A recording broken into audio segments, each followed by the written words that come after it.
The Vols paid New Mexico State to come across the country and take a brutal beatdown. At 21-3 at the half, I don't know that it was as brutal as many of us thought. You didn't get to accomplish as much as you probably wanted. Starters playing 3 quarters. Will, you could tie this into the New Mexico State game, but big picture question, and maybe this is fair, maybe it's not. Is Tennessee getting better or worse as the season rolls on? Well, that's a tough one when you're coming off of New Mexico State because you are looking ahead to Florida. You've come off a game that your playoff hopes kind of got dashed. So you're going to look at a team that has a motivation problem probably in this game. So were they playing their very best in this game? Absolutely not. Were they on all cylinders? No. But I do see this. Your offense is struggling more. Your quarterback is throwing a lot more turnovers than he did at the beginning of the year. Seems like some more missteps and things along the way. So I'm going to actually lean yes, that you are getting a little bit worse at this part of the year.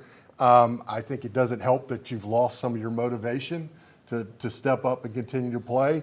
So as we look at that, I think you've gone down a little bit. I don't base it off of just yesterday. I just base it off of, hey, what have you got coming?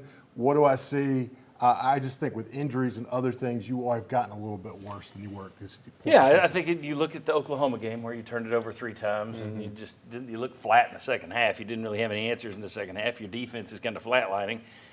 And then you throw in yesterday, where granted, it's a sandwich game. There's no reason to be motivated for that thing. Yeah. You had some guys that didn't play. But overall, those 2 games taken together, I don't know how you'd feel very good about this team at the moment. No, and I agree with Will, probably even a little bit stronger leaning into the hand because I think your offensive line has gotten worse. Your offensive line, to me, you did not dominate New Mexico State yesterday. And that ought to be a game where if Tennessee had gone out and said, you know what we're going to do? We're going to hand the ball off 80 times. And you should have been able just to go on down the field doing that. And I also think Joey Aguilar is looking a little bit more like what a lot of people feared he might be since he had never played in the SEC before. So I think if you take those 2 things, yeah, you are getting worse because your defense started out the season not great. And I don't know, you can't tell from the Mexico State if they got better or worse, I don't think.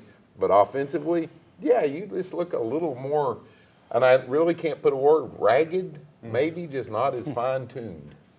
Yeah, I mean, I would say a lot of that plays into just where they're at in this point of the season, especially for your bigger guys up front. It's harder to recuperate over a season. Yeah, you got the bye weekend. This one almost rolled into like a second bye week for them. You're trying to get stuff done, but at the same time, when you're carrying 315-plus pounds everywhere you go, it's not like you're ever getting off your feet to get healthy. I've done that before. Yeah, it's not fun. So, I mean, you got guys that are banged up. The thing that's concerning to me in this game was not if it's going to be a confidence builder rolling into Gainesville and then bringing Vanderbilt in. It was not the confidence-building victory that you wanted.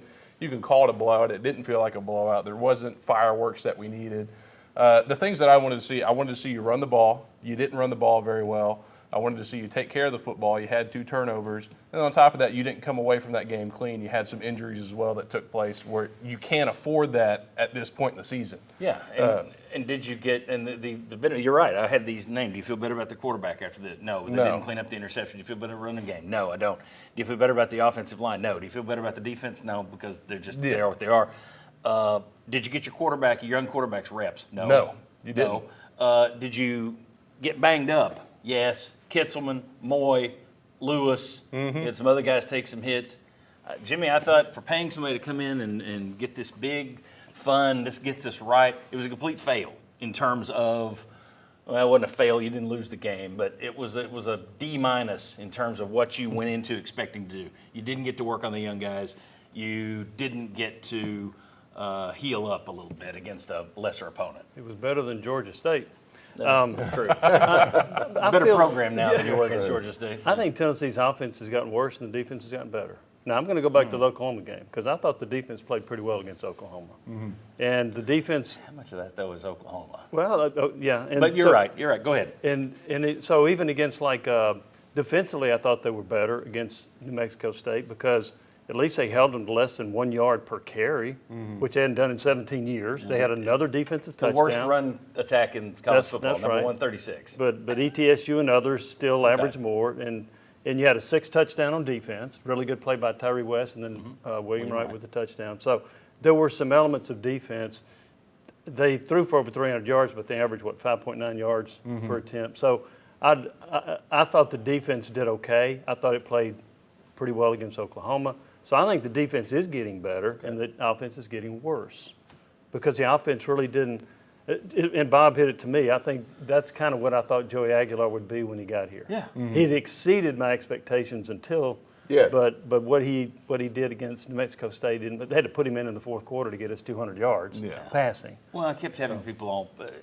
You start out, you're saying 8-4, and I'm worried about Aguilar and his interceptions. And then you're a month into the season, everybody's like, "You would change your prediction now? You would change your prediction?" It's like, no, let's hold off. Right. And they're looking kind of 8-4, and they're looking like he's going to throw a whole lot of interceptions. Well, he already has. Do you guys agree that offense getting worse? We know the offense getting worse. Defense getting better. You feel it's getting better? It's hard. Hard for me to say that after New Mexico. It's hard for me to say that too because I don't. In New Mexico, just like you argued, the offensive line should have dominated. I didn't see the defensive line getting back and beating blockers one-on-one to get to a quarterback. I still see our pass rush is taking a significant step back from where it was last year, even though we've had some sacks and leads. But if you just look at one-on-one, can I say this guy, a mano is going to consistently beat an offensive tackle or offensive guard for the other team? I don't have that guy right now that I really can count on each and every single time. So as I look at it, I think the defense may have gotten better, but I think the bar was so low at the beginning of where they were playing. I think, you could say they've gotten better. Does that make me feel good about going into Florida or going in against Vanderbilt? I'm not saying I can depend on them to win me a game. Last year's defense, you could depend and say, hey, we get 17 points, we might have this ball game wrapped up.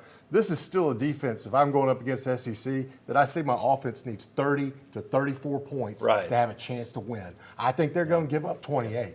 So that's my reason that it may have gotten better, but I don't think it's significantly better enough to say we're going to win at that. Not appreciably better. So they've gone from an F to a D. Yeah, there you go. But I do think they're a little bit better, and we'll see against Florida where that goes. I go back to Oklahoma. Oklahoma had 2 touchdown drives, and they were for 52 and 48 yards. Those are their touchdown drives. Yeah. So they had 351 yards, Oklahoma. And I know Oklahoma doesn't have a great offense. I get that. What did they have yesterday? 217 against Alabama's defense? It wasn't very. They got outgained 2-1. They've won their last 2 games on the road and got 3 turnovers from both the opposing teams. I mean, that's how Oklahoma's winning. I don't feel like the defense is getting worse. I just think it is what it is my feeling. So I'm not going to – you may be right. They may be getting a little better. It's just hard for me to say it at this point. Judge it based on New Mexico State. Based on what I've seen. I'm giving them the touchdown they scored. There you go. Well, they have been a big play defense this year. They got 3 sacks, but to Will's point, it's not constant pressure, and that's what you would like to see. Yeah, and they've given the offense 6 touchdowns they've scored themselves, and then multiple times they've forced turnovers that have given the offense short fields that they haven't always taken advantage of. Correct. Ollie, last thoughts on a game like this? Again, you want to knock out those check marks. It's like, oh, we're paying you to come in here. We got to get depth. We got to get.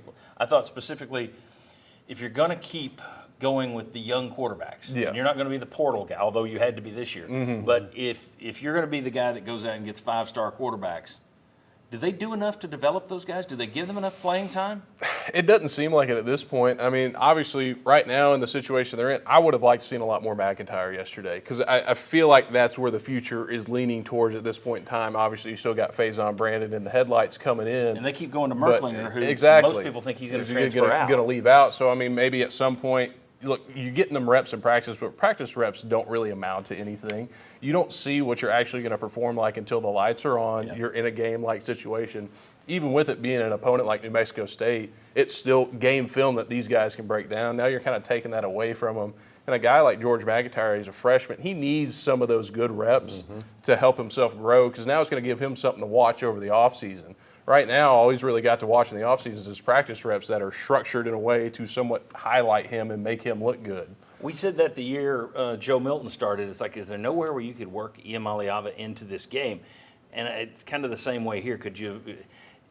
Granted, it's 42-9, but that game was pretty much in hand. You could have gone to McIntyre and Merklinger earlier, but I'll give you 20 seconds to end with because when they finally got to Merklinger and McIntyre, especially McIntyre, you weren't thrilled with the way the experience he got. I would have liked to have seen him gone in and ran the offense. Yes. Not, okay, we're going to hand it off. Now we're going to hand it off. Now we might let you throw, but now we'll hand it off. No, I let him play the game as if it was a game.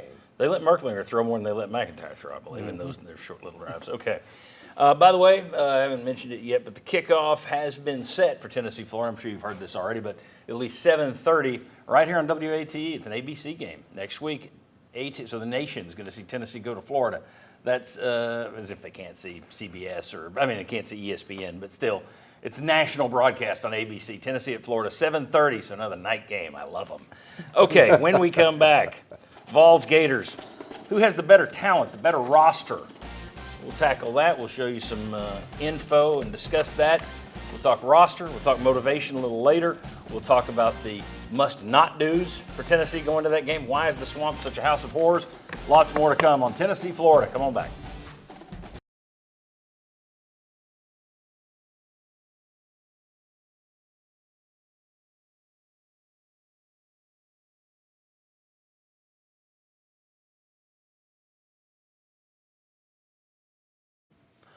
Welcome back to the Sports Source. This segment brought to you by AG Heins Company. Winter is almost here. That means it is here. We had snow the other day.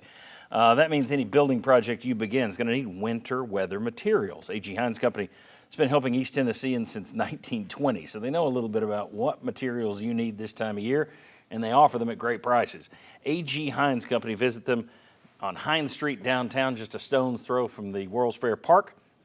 Or check them out online at aghines.com, or check them out in Blountville. They got 2 locations, Knoxville and Upper East Tennessee. All right, let's welcome in the next members of the panel right here. We got Josh Ward from 99.1 The Sports Animal. Thanks for being here. Thanks, Joe. And we got Chuck Cavaleris right here from the Chucky C-Note Casino. He's already got his line doctored up and ready to go. And man, was it a bloodbath in the casino yesterday.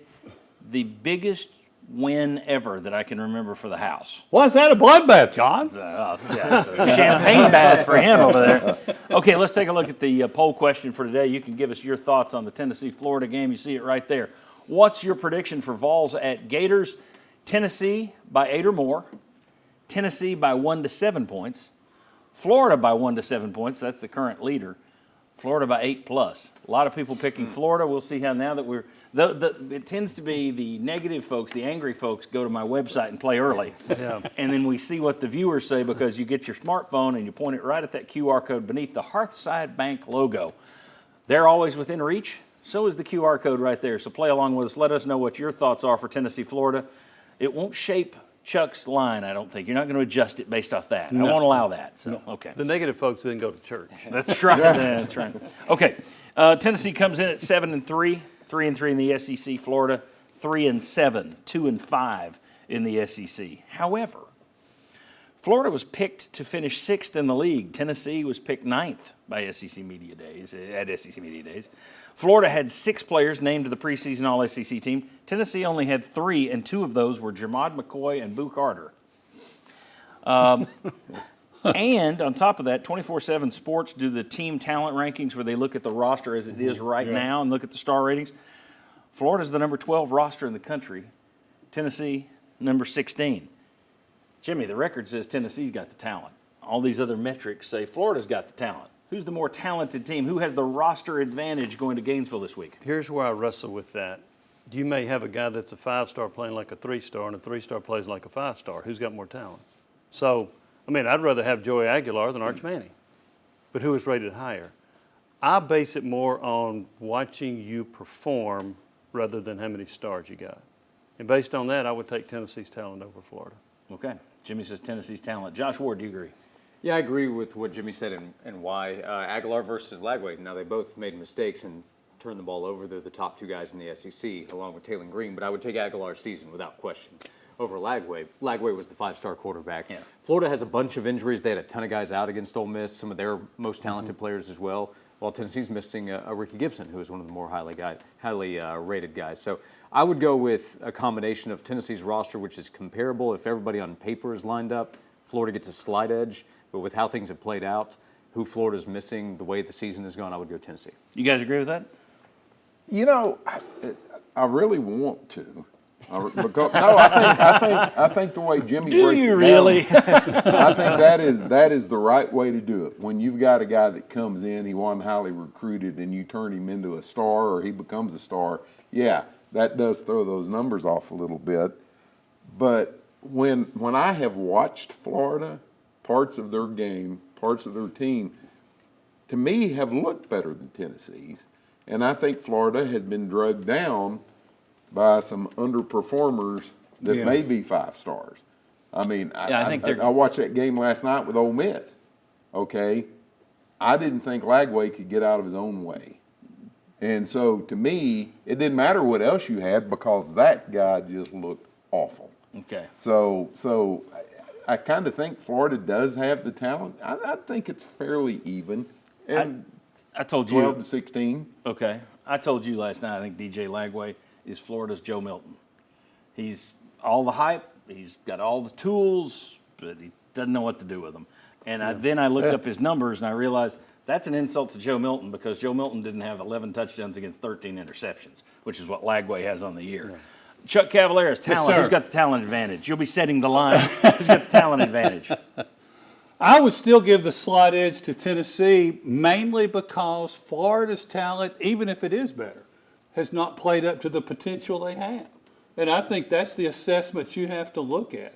And I think that's what Lewis Reddick said last night during the broadcast. There's no doubt there's a lot of talent on both sides of the ball, but if they don't play up to what they're capable of doing, how can you give them that edge? Let me ask you this. We just mentioned we'd all take Aguilar over Lagway. That said, Aguilar's got 4 interceptions in his last 2 games. 2 of those came against New Mexico State, okay? You're on the road at Florida. This offense does not perform as well on the road. We've documented that. The numbers are there. It's not like it falls off a cliff, but it is like a touchdown, at least worse. So for this one game, you still give Tennessee the quarterback advantage over Lagway. You still say that Aguilar will have a better game than Lagway on Saturday, in your opinion? I would Josh, say, Jimmy? yes. Lagway, didn't he have 5 interceptions In one game against LSU? Yeah.